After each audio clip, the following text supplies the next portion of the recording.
Bueno, como les dije antes, hoy vamos a terminar de ver voz pasiva, es la unidad 6 del libro.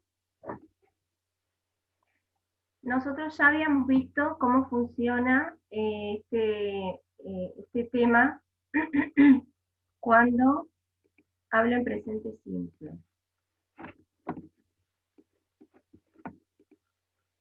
Y habíamos dicho que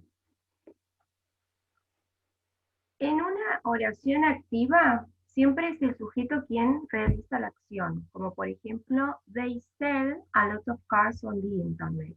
They, que es un sujeto activo, ¿sí? Una persona, alguien que realiza la acción, se posiciona como sujeto en las oraciones activas. Pero cuando yo tengo que escribir o decir una oración en voz pasiva, lo que sucede es que el objeto de la que solía ser una oración activa se convierte en sujeto ahora, ¿sí? Entonces, por ejemplo, una oración quedaría de esta manera, o esa misma oración queda así. A lot of cars are sold on the internet, ¿sí? A lot of cars era el objeto. Lo sé porque siempre el objeto se posiciona después del verbo, ¿sí? Entonces es eso lo que luego se convierte en el sujeto de la voz pasiva. Lo puedo ver mejor en el cuadro de abajo donde dice lo mismo, they sell a lot of cars on the internet, y tengo subrayado que they es el sujeto, sell es el verbo, y a lot of cars es el objeto. Y acá veo cómo el objeto pasa a la posición de sujeto, ¿sí?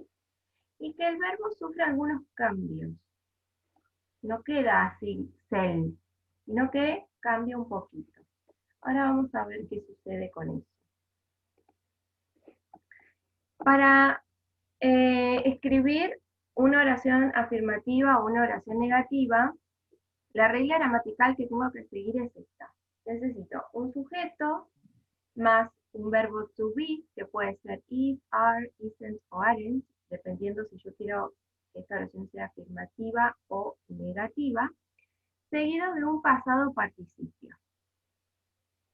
Entonces, por ejemplo, yo puedo decir, these cars are made in the US.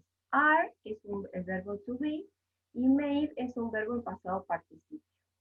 O si quisiera decir una oración negativa, podría decir oranges aren't grown in Canada.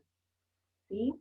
Y en este caso también tengo el verbo to be negado más un verbo en pasado participio. Si yo quiero incluir a la gente, ¿sí? A la persona o a la cosa que realiza la acción en la oración pasiva, siempre puedo introducirlo con la palabra by. Entonces, por ejemplo, podría decir, this painting was painted by Picasso. Y acá estoy diciendo quién hizo la acción. ¿Sí? Bueno, ¿Cómo es eso del by? del by acá lo utilizo para introducir a la persona que realizó la acción. ¿Sí? Mm, right. Yo en una oración activa podría decir, Picasso painted the painting, por ejemplo. Ah, fue de adelante de la oración y al final. Claro, va adelante si es una oración activa. Y si es una oración pasiva, y como no me importa mucho quién realizó la acción, lo escribo al final. Ok, ok. Si es que lo quiero nombrar. Si no, no lo nombro. No pasa nada. En la oración pasiva, la gente no es importante. Ok. Ok. Bien. La clase pasada vimos algo nuevo que tiene que ver también con este tipo de oraciones pasivas de presente simple. Yo había visto cómo hacer una oración afirmativa, cómo hacer una oración negativa y ahora voy a incluir la oración interrogativa y la pregunta corta, la respuesta corta, perdón. Entonces, si quiero hacer una pregunta, tengo que acordarme que siempre va a comenzar con el verbo to be, ¿sí? Es decir, con is o con am, seguido del sujeto y seguido de un verbo en pasado participio. Por ejemplo, veamos acá abajo, ¿vieron que hay una rayita acá que separa? Fíjense, en una Sí. oración afirmativa yo decía, oranges are grown in Spain, ¿sí? Una oración pasiva afirmativa. Si quiero hacer una interrogativa, tengo que cambiar el orden del verbo to be y el sujeto. Como hemos venido haciendo siempre que practicamos este tipo de preguntas, ¿sí? Entonces me quedaría una pregunta así. ¿Are oranges grown in Spain? Y la respuesta puede ser yes o no. Yes they are o no they aren't. Está bien. ¿Sí? No muy diferente Ujú. a lo que veníamos haciendo. Hola Lucas, Hola, profe, buen día. buen día. Y después, en el caso, vuelvo a leer acá arriba, de las WH questions, es decir, las que empiezan con WH, como what, when, where, who, why, y también algunas que no comienzan con WH, como how, pero que también entran en esta categoría. La pregunta en este caso va a comenzar con la palabra que empiece con WH, y después va a continuar de la misma manera que las otras interrogativas, ¿sí? Es decir, verbo to be, sujeto y pasado participio. Volvamos acá abajo. Si una interrogativa de las que tienen respuesta corta era are oranges grown in Spain? Si yo quiero introducir una de las WH questions o WH words, voy a decir where are oranges grown? Y la respuesta será in Spain. Ujú. ¿Ok? No es Sí, muy diferente o no dista mucho de lo que hemos visto antes cuando necesitamos hacer preguntas. Entonces, teniendo esta teoría de la voz pasiva en presente simple, ¿qué pasa o qué creen ustedes que pasa en la voz pasiva en pasado simple? ¿Tienen idea? ¿Se lo imaginan? sí.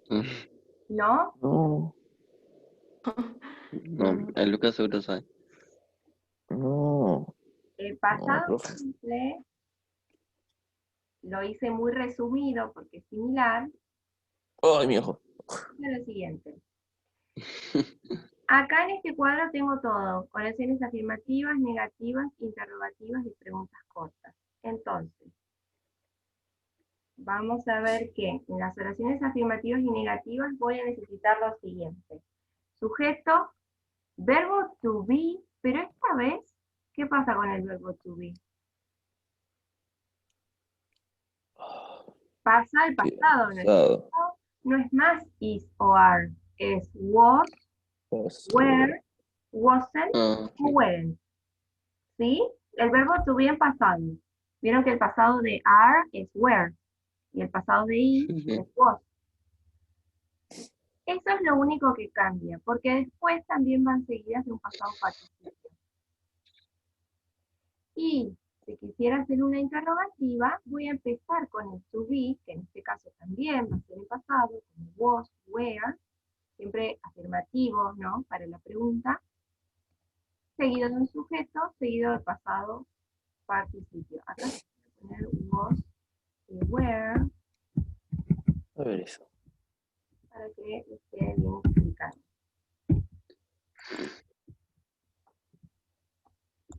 Bien, entonces acá tengo un ejemplo. Oración afirmativa. Those cars were made in China.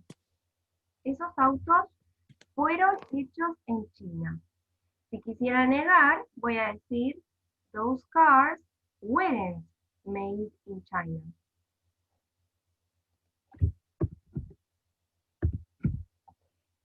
Ahora, si quiero hacer una pregunta, voy a tener que otra vez invertir el orden del verbo to be y el sujeto. Es decir, la pregunta siempre empieza con el verbo to be. Y si quisiera hacerla con una WH word, como what, when, where, esa va a ir adelante. ¿Sí? Entonces, were those cars made in China?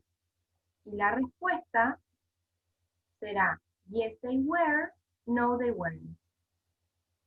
Siempre en la respuesta se vuelve a utilizar el mismo verbo to be que aparece en la pregunta. ¿Ok? Ok. ¿Se entiende más o menos? Sí, Sí, sí. sí.